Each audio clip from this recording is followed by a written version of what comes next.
तो हेलो दोस्तों, कैसे हो आप सभी। जैसा कि आप लोग देख पा रहे हैं जीएस गुलसर की क्लास। तो आज हम लोग इस वीडियो में पढ़ने वाले हैं कक्षा 8 का सामाजिक विज्ञान, जिसका नाम है हमारे अतीत। ठीक है, यानी कि इसी का आज हम लोग चैप्टर 2 स्टार्ट करने जा रहे हैं। तो आइए सबसे पहले देख लेते हैं कि चैप्टर 2 का नाम क्या है। ठीक है, तो हम लोग देख लेते हैं चैप्टर 2 का नाम क्या है। तो चैप्टर 2 का नाम है व्यापार से साम्राज्य तक। ठीक है, यानी कि व्यापार से हम लोग कहाँ तक जाएंगे, साम्राज्य तक, है ना। कंपनी की सत्ता स्थापित होती है। ठीक है, तो इसके पहले वाले वीडियो में हम लोग एक चैप्टर को बहुत अच्छे से पढ़ चुके हैं। अगर आप नहीं देखे हैं वो वीडियो तो जाकर देख सकते हैं। ठीक है, तो चलिए इससे यानी कि अध्याय 2 से जितने भी क्वेश्चन बनते हैं उन सभी को हम लोग आंसर आज जानने वाले हैं। तो चलिए बढ़ जाते हैं हम लोग प्रश्न की ओर। तो इसमें पहला क्वेश्चन दे रखा है कि निम्नलिखित के जोड़े बनाए। ठीक है, ये हम लोग का क्वेश्चन दे रखा है, जोड़ा बनाना है ना, यानी कि मिलान करना है। ठीक है, तो पहला दे रखा है दीवानी। तो दीवानी आपका चला जाएगा भू स्वराज्य वसूल करने का अधिकार। ठीक है, अगला है शेर ए मैसूर। शेर ए मैसूर चला जाएगा टीपू सुल्तान में। ठीक है, अगला है रानी चेन्नम्मा। तो रानी चेन्नम्मा आपका चला जाएगा कितूर में अंग्रेज विरोधी आंदोलन का नेतृत्व किया। कौन किया, तो रानी चेन्नम्मा। अगला है सिपाही। सिपाही चला जाएगा आपका सिपॉय में। ठीक है, सिपाही में, है ना। अगला दे रखा है हमारा last Warren Hastings. Warren Hastings चला जाएगा आपका भारत का पहला गवर्नर जनरल। ठीक है, तो आई होप आप लोग 1 नंबर क्वेश्चन बहुत अच्छे से समझ गए होंगे। तो अब हम लोग देख लेते हैं क्वेश्चन नंबर 2। तो क्वेश्चन नंबर 2 है रिक्त स्थान भरे। ठीक है, रिक्त स्थान के जो हमारा जो खाली जगह दिख रहा है इसी को हम लोग क्या करना है, भरना है। ठीक है, तो पहला दे रखा है का नंबर में कि बंगाल पर अंग्रेजों की जीत डैश की जंग से शुरू हुई। तो इसका राइट आंसर हो जाएगा आपका पलासी। ठीक है, क्या हो जाएगा, पलासी, है ना, यानी कि पूरा पढ़े तो बंगाल पर अंग्रेजों की जीत पलासी की जंग से शुरू हुई थी, है ना। अगला है हैदर अली और टीपू सुल्तान। हैदर अली और टीपू सुल्तान डैश के शासक थे। तो इसका राइट आंसर हो जाएगा मैसूर, है ना। कहाँ के थे, तो मैसूर के, है ना।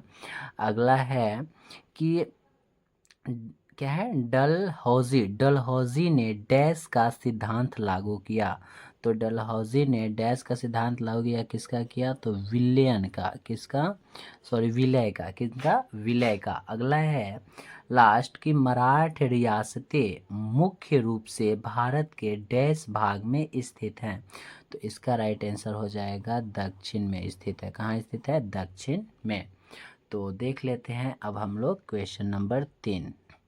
तो क्वेश्चन नंबर 3 में दे रखा है सही या गलत बताएं। ठीक है, हमको क्या करना है, बस जो सही है उस पर सही का टिक लगा देना है, जो गलत है उस पर गलत का टिक लगा देना है। ठीक है, पहला दे रखा है कि मुगल साम्राज्य 18वीं सदी में मजबूत होता गया, यानी कि होता गया। तो ये इसका राइट क्या हो जाएगा, गलत है ये। ठीक है, अगला है English east India company Bharat के साथ व्यापार करने वाली एकमात्र यूरोपीय कंपनी थी। तो नहीं, ये भी गलत हो जाएगा आपका। ठीक है, नहीं थी। अगला है कि महाराजा रणजीत सिंह पंजाब के राजा थे। हाँ, ये सही जवाब है, ये सही हो जाएगा। अगला है अंग्रेजों ने अपने कब्जे वाले इलाके में कोई शासकीय बदलाव नहीं लाए। ये क्या है आपका, गलत है। तो देख लेते हैं अब हम लोग क्वेश्चन नंबर 4। तो क्वेश्चन नंबर 4 दे रखा है कि यूरोपीय व्यापारिक कंपनियां भारत की तरह क्यों आकर्षित हो रही थी, है ना। यूरोपीय व्यापारी कंपनियां भारत की तरह क्यों आकर्षित हो रही थी। तो आइए इसका आंसर हम लोग देख लेते हैं। तुम्हारा इसका राइट आंसर हो जाएगा क्या है, पहले कि यूरोपियन व्यापारी कंपनियों के भारत की तरह आकर्षित होने के निम्नलिखित कारण थे, है ना। क्या थे, तो निम्नलिखित का, निम्नलिखित यानी नीचे लिखा हुआ है ना। 1 नंबर है कि यूरोपीय कंपनियों ने भारत के साथ व्यापार में अपार संभावनाएं देखी। ठीक है, अपार क्या, संभावनाएं देखी। अगला है यूरोपीय देश में भारत की अनेक वस्तुओं की भारी मांग थी, जैसे कपास, रेशम, काली मिर्च, लौंग, इलायची और दालचीनी, है ना, दाल चीनी इत्यादि। ठीक है।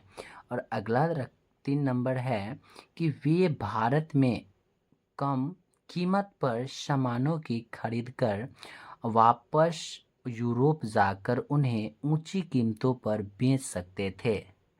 इन्हीं व्यापारिक संभावनाओं के कारण यूरोपीय कंपनियां भारत की ओर आकर्षित हो रही थी। ठीक है। तो इसका आंसर हम लोग जान गए। तो अब हम लोग देख लेते हैं क्वेश्चन नंबर 5। क्वेश्चन नंबर 5 है, बंगाल के नवाबों और ईस्ट इंडिया कंपनी के बीच किन बातों पर विवाद थे। ठीक है। यानी कि बंगाल के नवाबों और ईस्ट इंडिया कंपनी के बीच किन बातों पर विवाद थे, है ना। तो आइए इसका भी आंसर हम लोग देख हो जाएगा कि बंगाल के नवाबों और कंपनियों के बीच विवाद के कारण क्या क्या थे। तो आइए देख लेते हैं। पहला थे कि नवाबों ने कंपनी को छूट देने से मना कर दिया था। अगला है कि नवाबों ने कंपनियों को व्यापारिक अधिकार देने के लिए बहुत अधिक धनराशि की मांग की थी।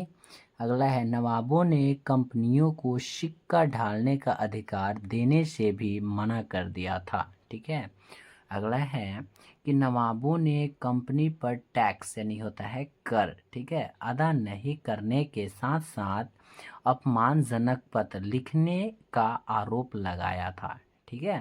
अगला है कि कंपनी ने भी नवाबों पर निम्नलिखित आरोप लगाए कि नवाबों के स्थानीय अधिकारी कंपनियों के व्यापार को नष्ट कर रहे हैं। क्या कर रहे हैं? नष्ट कर रहे हैं।